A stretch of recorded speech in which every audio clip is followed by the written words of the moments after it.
y'all, Natalie here today for a cherry on top, and it's Technique Tuesday, and this month we're focusing on acrylic paints. So I have this gorgeous pastel set from Bria Reese, and I am going to make a rainbow background first with my gel press.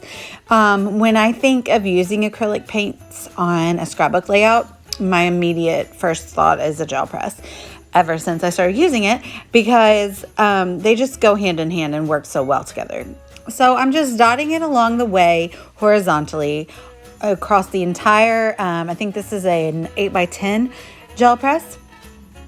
And then I'm going to use that brayer that is laying there to spread the color out. And you'll see here in just a moment what we do with it.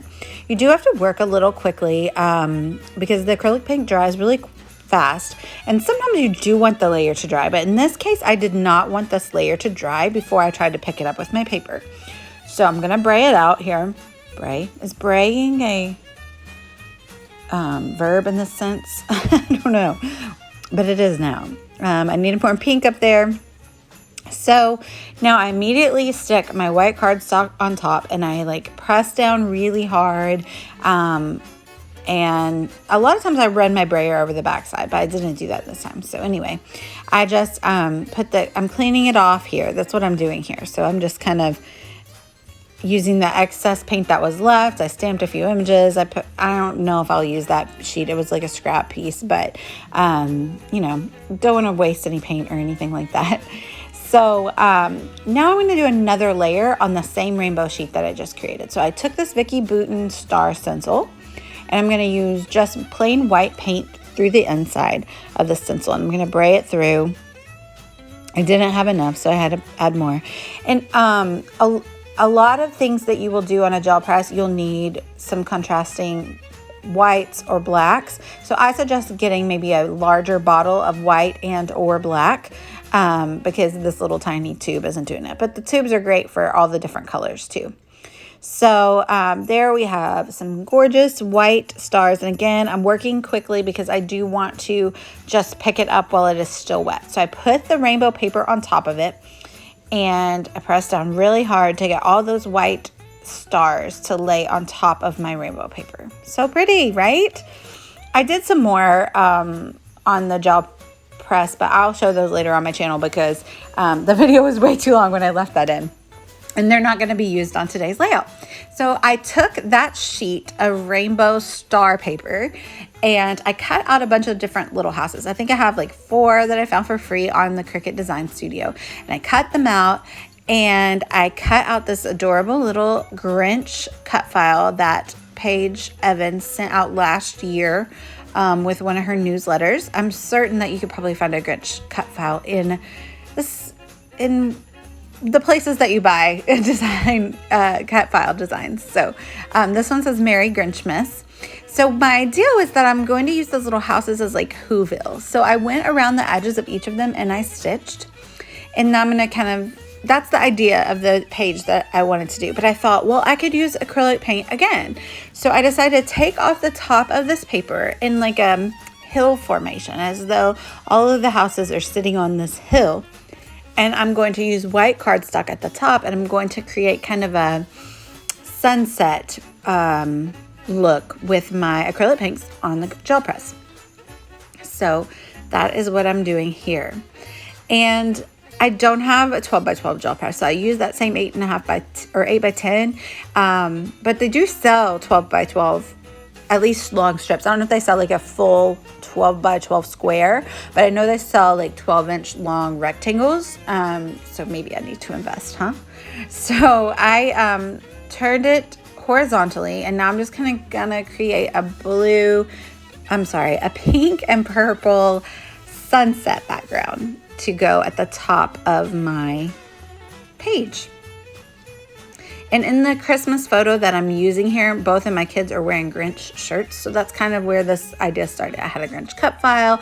They're wearing Grinch shirts. And then the acrylic paint and Whoville. And I made a mistake there. I had a really bright paint and I went to bray it in this pastel section. So I just swipe it off, mostly with my paper towel. And then I clean my brayer. And I'll just add in the purple paint again. And that's the beauty of the gel press and the distressed nature of the look that you're going for when you're using a gel press, is that it doesn't matter. It's super easy fix, right? So I put the 12 by 12 paper down across the whole way, and then I'll just create another area of paint to finish out across the rest of that page, if that makes sense.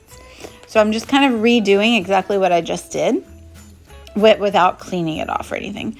And it's a little messier, but again, it doesn't really matter because it's supposed to look that way. So I wasn't able to show you real quick, but you'll see here in just a moment. Right now, I'm just using a scrap piece to pick up the rest of that paint because, like I said, you don't want to waste paint. And I pulled this up and it's super pretty, and I'm thinking immediately, well, that'll be great for like a something to do with Valentine's Day. So there is my sunset. I know it looks a little bit of a hot mess, but when you put everything on top of it, it looks good, as with all mixed media. So I use my white acrylic paint from the tube from Bria Reese, and I water it down, and I use this toothbrush, and I want to create a snowy effect on the sunset background. I will say it worked, but it wasn't as vibrant as I wished. So I do end up going back and using white, really heavy white gesso to give me that same kind of effect. So it's time to commit. I'm sticking down the pattern paper. That's from Pink Fresh Studio Holiday Magic Collection. And it's time to start adhering things down. So I put all my Whoville houses back. I had a lot of like greens and yellow colors sticking through, so I want to make sure to make those pink ones really prominent, because when I think of Whoville, I think of pink a lot. So yeah, so I used some liquid adhesive to stick all of these down, and that one's sewn wonky, so I just wanted to kind of hide the sewing on that one. And after I stick them all down, I stick my stamping platform on top just to make everything kind of sit and dry really well. While that dries, I'm going to take that Grinch cut file and I'm going to back it. Boom! It took way longer than that. I did like some glitter in the title, and I'm really happy with how it looks. So there we are. And there is the heavy white gesso that I decided to use instead of the acrylic paint to create more snow, because I want to put snow on the houses that I glued down. So I just removed my photo so I don't get snow on us, because I did edit the photo. I edited it to be like with a pink tinge, and I actually have little like snowflakes on it as well, just to kind of make it blend in a little bit with the Whoville theme. So, but yeah, there we have snow. And now I have this label paper that was just kind of laying around my craft room, and it is also Pink Fresh Studio. And I thought, wouldn't that be the cutest little clouds? So it would be like Whoville whimsical outlines of white clouds, but they were labels. And so that's what I'm doing here, is I'm fussy cutting my little Whoville whimsical clouds. So I am super happy with how that turned out. I think it's fun. So kind of, I end up putting like stickers and tags from the Pink Fresh Studio Holiday Magic Collection down at the bottom underneath the photo.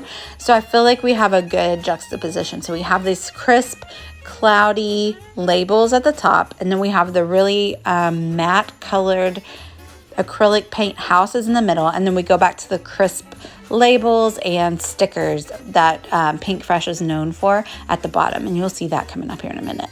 So I did rough up the edges of my clouds. I wanted them to stand up, have a little bit of texture, go well with the rest of the page. They still have the crisp white nature, but the edges are distressed. And I add another one right there at the top, and I trim off the excess from the sides, and I have little clouds. So I am sticking down my photo here, and this is from, I think, 2019. This Christmas photo, my little one has got the little chubby cheeks still of a baby. Not anymore. They're both big. The oldest one wears the same size shoe as me. I can't even get over it. So now it's time to embellish.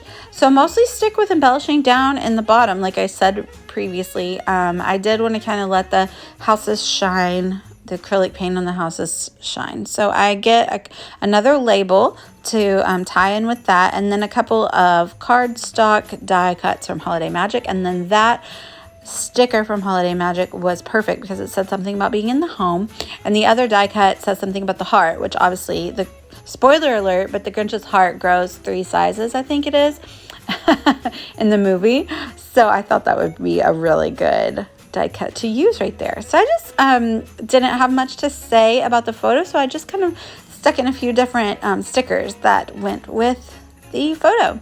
And then I grabbed my Pink Fresh Studio gems, and I picked the turquoise, the green, and the pink, and I just sprinkled them around the page, and that was my finishing touch. I used a lot of them though, because like I said, Whoville is whimsical, and I hope you are inspired by this Technique Tuesday to use acrylic paint on your layouts. Please let me know if you have any questions down below. I will try to respond.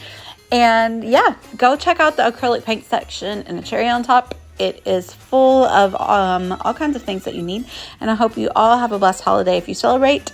And I hope you are inspired. Y'all have a great day. Bye.